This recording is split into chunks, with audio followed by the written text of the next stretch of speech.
and every single person we polled thinks that you're a retard. We polled African Americans. They all say you're a retard. Hispanic Americans also think that you're retarded. They call you El Retardo. We even polled actual retarded people. Even they say you sound absolutely retarded. You see where this is going, Mr. President? Well, I just had a bad night. Welcome to the I'm You podcast.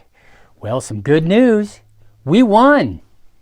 I think my faith in the American people has grown exponentially since last night. I guess people finally had enough to get them off the couch and out to vote, and thanks to the Republicans as well, who finally caught on that early voting would protect our vote. So now, already started the autopsy of what went wrong, and fingers are pointing in every direction. We've got to be honest, among Hispanic men and black men, there's a lot of misogyny. That was the day that she announced that she would be picking Tim Walz as her vice presidential pick, which I still believe was a fundamental error. I think that was the beginning of a cascade of stumbles that led to the outcome that we saw on Tuesday. Forget about Barack Obama, Nancy Pelosi, and the others. They need to face the reality of that, and perhaps the real point was maybe Joe Biden should have decided very early that one term was enough and give the party a chance to have a primary. How about the candidate? Maybe there's something wrong there. It must be hard to walk through a room full of Democrats without getting poked in the eye these days. There are so many fingers out. Now, as much as I don't want to, because their tears refresh my soul, I think I can help them out with this. Here's a few tips. The next time a Democrat decides to run for president, maybe don't stab your president in the back and then just assign a candidate who literally never received a single vote from any American for president ever, even when she ran. Also, don't try to keep your opponent off the ballot or try to bankrupt him or put him and his children in jail on fabricated criminal charges. Don't support cutting off the genitals of our children. There's one. How about not wanting boys to play on girls' sports teams and dressing in front of them, and even worse, watching our little girls undress? Maybe stop advocating for spending trillions of dollars enriching your rich friends while launching the country into inflation they haven't seen in 40 years. Vice President votes in the affirmative. Harris repeatedly casts tie-breaking votes to spend more of your money. And by the way, when they complain about it, don't tell them they're better off than they really think they are. People don't like that. And maybe don't let in 20 million illegal immigrants, including tens of thousands of murderers, rapists, and thieves that are actually killing American citizens.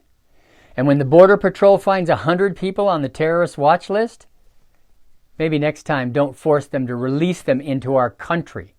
Also, probably not a good idea to call half the country, the half, by the way, that you claim in the name of unity to want to persuade to come over to your side, deplorable, racist, misogynist, homophobic, Islamophobic, xenophobic, white supremacist, anti-American, Nazi garbage. Just a thought. By the way, what does it say about you that after all that, if you really believe people believed you, that they chose him over you overwhelmingly? Oh yeah, and the biggest one of all, don't incite your followers to try to assassinate your opponent. Twice. I also love how 3 months ago Kamala Harris was the worst vice president ever. She had an approval rating of 28%, and the Democrats were talking about taking her off the ballot before the election. A couple of weeks later, she's a Mensa member. She's a Rhodes Scholar. She's a genius that's just the right thing the country needs to move forward. And now I actually heard pundits saying that they should have kept Joe Biden, a man with obvious brain damage, because he would have won while their brilliant, strong, independent woman couldn't.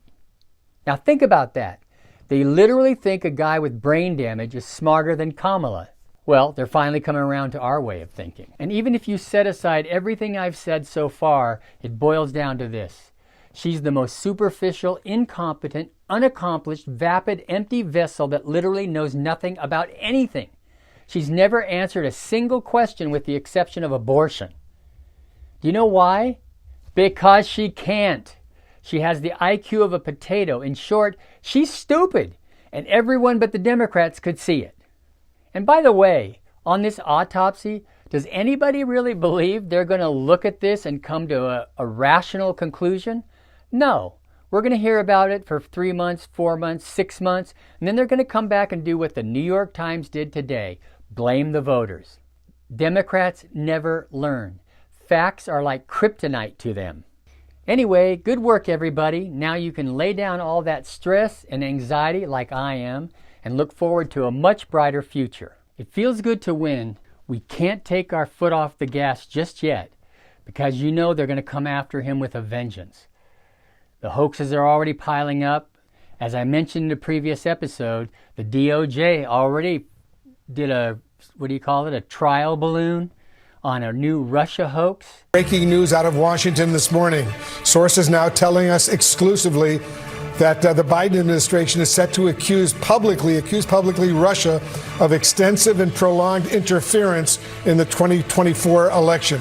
You know they're going to hound this guy, not the DOJ, but the media are going to hound this guy. They're going to invent new hoaxes. They're going to take every word of his out of context to vilify him for the next 4 years. And we can't let them get away with it. So I encourage everybody, even if you're not on social media, even if you don't have an account, just create one for this. You don't have to post every day like a 14-year-old.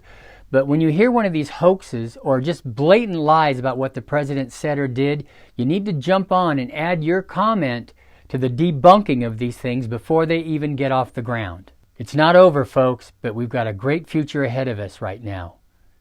Well, that's about it for today. Please like, share, subscribe, and leave me a comment.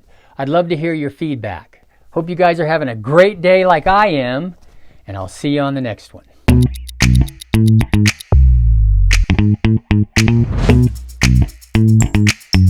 Audio Jungle.